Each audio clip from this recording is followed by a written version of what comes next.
This morning, Joe Burrow spoke to the media at the Combine, and obviously the people had the same exact question for him, and he handled it absolutely perfectly.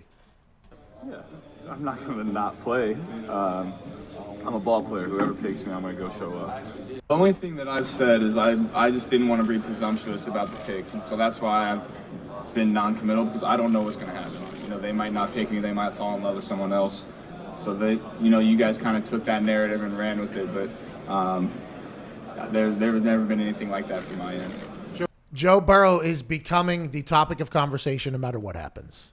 Yesterday, when he measured his hands, it was 9 inches, which is the same exact length, by the way, as a perfect passer rating on Thanksgiving quarterback has. It's the same size Jared Goff has, and that caused quite a controversy about his hands being undersized. Joe Burrow obviously took that in stride and put out this tweet. He said, "Considering retirement after I was informed the football will be slipping out of my tiny hands, please keep me in your thoughts." We put prayers up for his incredible career that he's had. It's a shame that he has to retire because of the size 9-inch hands, but that's what you got to do. This morning, he talked about how there's been a lot of reports about him potentially not playing for the Cincinnati Bengals.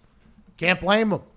Cincinnati Bengals are a team that has been very average for a long time. Even whenever they were winning, they were somehow losing. They were a team that whenever their owner learned that you can play to win games, that day has not come.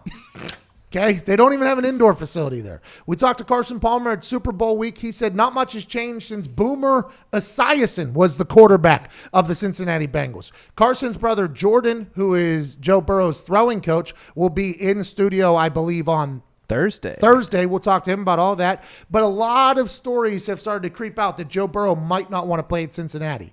Everybody talked about Eli Manning, John Elway, obviously determining their own fate, getting drafted one place, saying, no, we're going somewhere else. And the conversation was, are the Cincinnati Bengals this place of doom and gloom that Joe Burrow, who's an Ohio kid, if he gets drafted there, will he hold out and say, no, I'm not going to play there?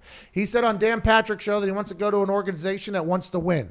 Carson Palmer comes out and says that's an organization that doesn't want to win. Jordan Palmer's training Joe Burrow. So everybody starts piecing these things together, but it sounds like to me, Joe Burrow, a kid who's had to earn every single snap that he's ever gotten, a kid who had to transfer out of Ohio State, go to LSU, was average, became great with Joe Brady, wins a national championship, a Heisman. Now he's definitely the overall number one pick, even though he says that the Bengals might fall in love with somebody else. Humble, still a humble. His Heisman speech was incredible. There's no way that guy is going to be a prima donna and sit out, and I'm happy that he addressed it today.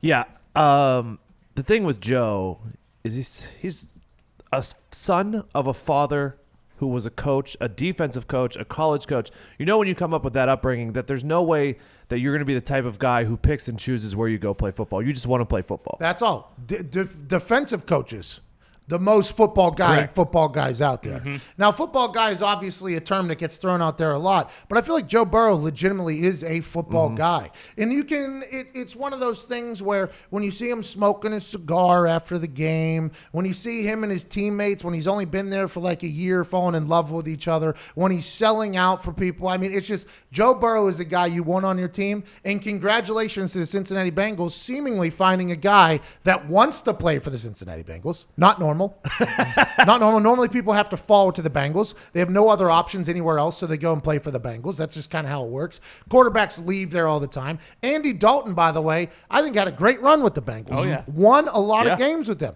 But now you found a guy who is a face of your franchise and a guy that is beloved, but you're in an AFC North that is going to be very good for a long time. What else will Zach Taylor, who was trying to win this past year and couldn't win, be able to do with the Heisman winner, Joe Burrow? I think that's all yet to be seen, but good for Joe addressing that this morning and seemingly locking up the number one pick.